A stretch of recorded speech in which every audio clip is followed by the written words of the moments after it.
মাস গড়ালো। রতনের দিনগুলো আগের মতোই কষ্টে কাটতে থাকল। অল্প আয়, অটল টানাপড়ন আর প্রতিবার জমিদারের তাচ্ছিল্য, এইভাবেই দিন কেটে যাচ্ছিল। একদিন রতনের শরীর খুব খারাপ হলো। খবর পেয়ে শহরে পড়াশোনা করা তার ছেলে মিলন গ্রামে ফিরে এলো। গ্রামের অবস্থা দেখে মিলনের মনে গভীর কষ্ট হল।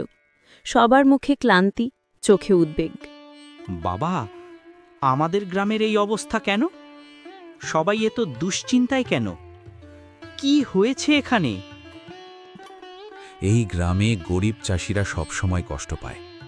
জমিদার তর্পণ নারায়ণের মতো লোকেরা আমাদের পরিশ্রমের ফল নিজেদের করে নেয়। আমাদের নেই জমি, নেই নিরাপত্তা। আমরা শুধু ঘাম ঝরাই আর ক্ষুধার সঙ্গে লড়াই করি।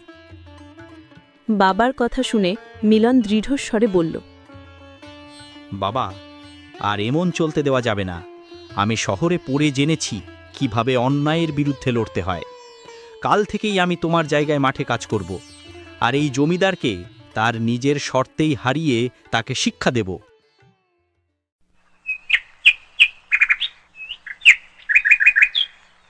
পরদিন সকালেই মিলন জমিদার তর্পনারায়ণের সামনে গিয়ে দাঁড়ালো, বুক ভরা সাহস নিয়ে। তুমি কে ছেলে? তোমায় তো কখনো দেখিনি এখানে।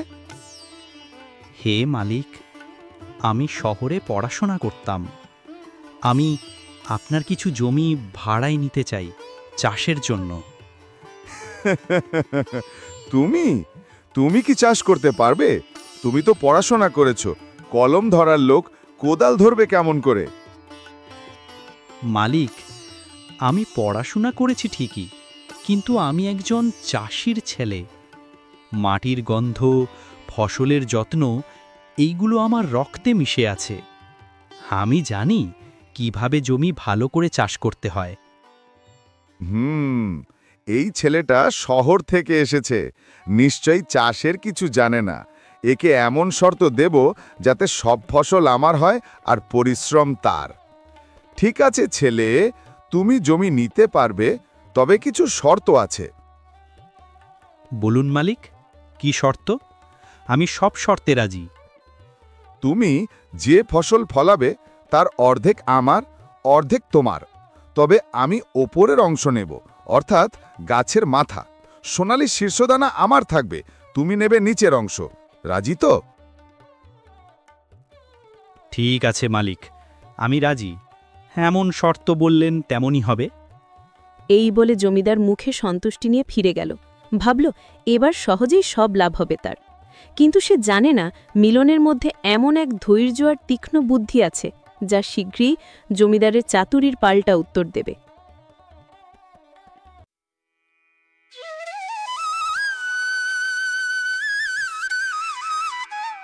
পরের দিন থেকেই মিলন মাঠে কাজ করা শুরু করল, কিন্তু সে তার বাবার মতো ধানের চাষ করেনি। সে অন্য কিছু চাষ করার সিদ্ধান্ত নিল। মাসখানেক পর মাঠভরা ফসল ফলল। এবারের ফসল খুব ভালো হলো।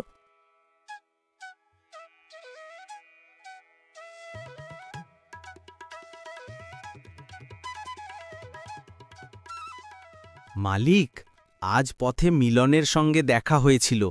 সে বলল কাল সকালেই ফসল কাটবে। সে বলল তার ক্ষেতে দারুণ ফসল ফলেছে।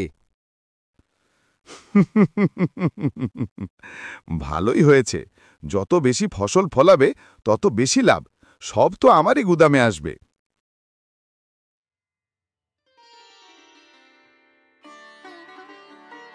পরের দিন সকালে জমিদার মিলনের মাঠে এলো। দূর থেকে ফসল দেখে অবাক হয়ে গেল সে। মিলন এইবার আলুর চাষ করেছিল, যা মাটির নিচের ফসল।